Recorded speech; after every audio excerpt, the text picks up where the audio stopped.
Welcome to Psychology of Humans. Habits shape your entire life. The way you think, the way you feel, the way you act, and the results you get, all of them are built on patterns that run automatically, often without your awareness. Most people believe habits are a matter of willpower, discipline, or motivation, but the truth is far more scientific, far more psychological, and far more predictable.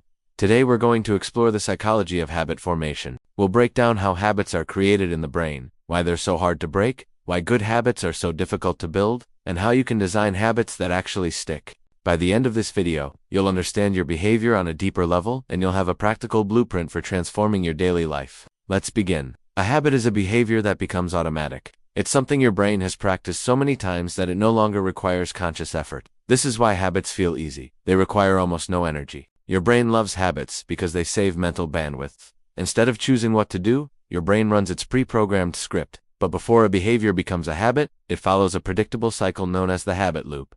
The habit loop has three parts: the cue, the routine, and the reward. The cue triggers the behavior, the routine is the behavior, and the reward is the feeling your brain gets afterward, which is the part that makes the habit stick. Let's look at an example. You're stressed. That's the cue. You scroll on your phone. That's the routine. You feel distracted and slightly calmer. That's the reward. The brain learns, when stressed, scroll. Repeat it often enough and it becomes automatic. This loop exists for every habit you have, good or bad. Now, here's something fascinating. The brain doesn't care whether a habit is helpful or harmful. It only cares whether the behavior gives you a reward, a feeling of relief, satisfaction, pleasure, or escape. This is why bad habits are often easier to form than good ones. Bad habits tend to give instant rewards. Good habits usually give delayed rewards. Scrolling gives you relief now. Exercising gives you results later. Eating junk food gives you pleasure now. Eating healthy gives you benefits later. This difference between instant rewards and delayed rewards is one of the biggest psychological barriers to building good habits. Humans are wired for short-term comfort, not long-term growth. So if you want to change your habits, you have to work with your brain's reward system, not against it. One powerful method is shifting your identity. Instead of trying to build habits based on outcomes, you build habits based on who you want to become. Outcomes change behavior temporarily. Identity changes behavior permanently. For example, instead of saying I want to exercise, say I am someone who moves every day. Instead of saying I want to read, say I am someone who reads. When you adopt the identity, your brain begins looking for actions that match it. Habits built from identity are stronger because they have emotional meaning. Another psychological principle behind habits is repetition. We often think motivation changes us. It doesn't. Repetition does. Every time you repeat a behavior, you strengthen the neural pathway that supports it. Imagine carving a path in the ground. The more you walk the same path, the deeper it becomes. Eventually, it becomes the default route your brain takes. Here's something people misunderstand. Habits don't require huge actions. They require small, consistent actions. Tiny habits are more effective because they're easy to repeat, and repetition is the foundation of automatic behavior. Your brain values consistency more than intensity.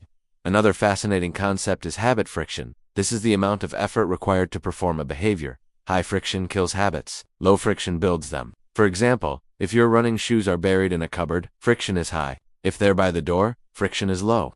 If your phone is on your desk, scrolling has low friction. If it's in another room, friction increases. You can design habits simply by reducing friction for the behaviors you want and increasing friction for the ones you don't. Another powerful principle is environment design. The environment around you influences behavior far more than motivation does. If you surround yourself with triggers for bad habits, you will fall into those habits. If you surround yourself with triggers for good habits, those will become easier. The environment is like the stage, and your behavior is the performance. Change the stage, and the performance changes automatically. Let's talk about breaking bad habits. Many people try to break habits by focusing on the routine, the behavior itself, but the real power lies in changing the cue and the reward. If you remove the cue, the habit has nothing to attach itself to. If you change the reward, the routine becomes less appealing. For example, if boredom triggers snacking, you can replace snacking with a new reward, perhaps a short walk, stretching, or a small mental break. The key is not simply stopping the behavior, but replacing the reward. Another psychological truth: habits compete for the same cue. If you can attach a positive behavior to an existing cue, your chances of success increase dramatically. For example, after I wake up, I stretch. After I eat, I drink a full glass of water.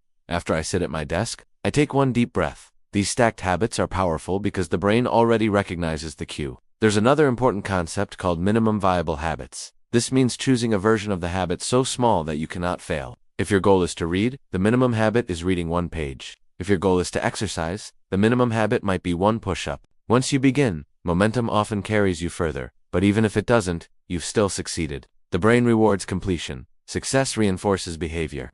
Let's talk about the emotional side of habits. Many habits are formed as coping mechanisms. Habits of avoidance, habits of distraction, habits of emotional relief. People often think they have a discipline problem, but what they really have is an emotional regulation problem. Changing habits becomes easier when you understand what emotion the habit is trying to soothe. A bad habit is not a character flaw, it's an emotional strategy. When you identify the emotion behind your habits, stress, boredom, fear, loneliness, you can begin to build healthier strategies to meet those emotional needs. Emotional awareness makes habit change far more sustainable. Another important psychological point is self-talk. When you fail a habit, your inner critic often responds with judgment. Why can't you stay consistent? Why do you always fail? But this judgment reinforces stress, which often triggers the very habits you're trying to change. Self-compassion is not softness, it's strategy. People who treat themselves with understanding are far more likely to sustain new habits than those who punish themselves. Let's talk about consistency. Many people believe habits require perfection. They don't. What matters is not whether you break a habit once, it's how quickly you return to it. Missing a habit once has almost no impact. Missing it repeatedly turns into a new habit, the habit of not doing it. The rule is simple: never miss twice. Let's explore the idea of momentum. Good habits produce positive momentum. The more you do them, the easier they become. But bad habits produce negative momentum. The more you do them, the stronger they become. Momentum is powerful, but it is also reversible. A single small action in the right direction can shift momentum gradually over time. Remember this: you do not rise to the level of your goals. You fall to the level of your systems. Goals tell you what you want. Systems tell you how to get there. Habits are the system. When you design good habits, good outcomes become inevitable. Let's explore identity one more time. When a habit aligns with who you want to become, it feels meaningful. Meaning gives a habit emotional weight. Emotional weight gives it longevity. Every action becomes a vote for the type of person you want to become. You don't need 100 votes at once, just one vote every day. Let's talk about delayed gratification. The strongest habits often produce rewards that appear slowly. The danger is that because results are slow, many people quit before the habit takes effect. This leads to the valley of disappointment, a period where you're putting in effort but seeing little progress. Understanding that this valley is normal allows you to push through it. Most habits fail because people underestimate the power of slow growth. Growth is often invisible at first. Then it becomes undeniable. Let's end with this truth. Your habits are not fixed. They are flexible. They are shaped by your environment, your emotional state, your identity, and your systems. You have far more control than you think. Every day you are writing your future through tiny actions that add up over time. Your habits shape your identity, and your identity shapes your habits. When you bring these into alignment, transformation becomes not only possible, but inevitable. Thanks for watching. Please like and subscribe.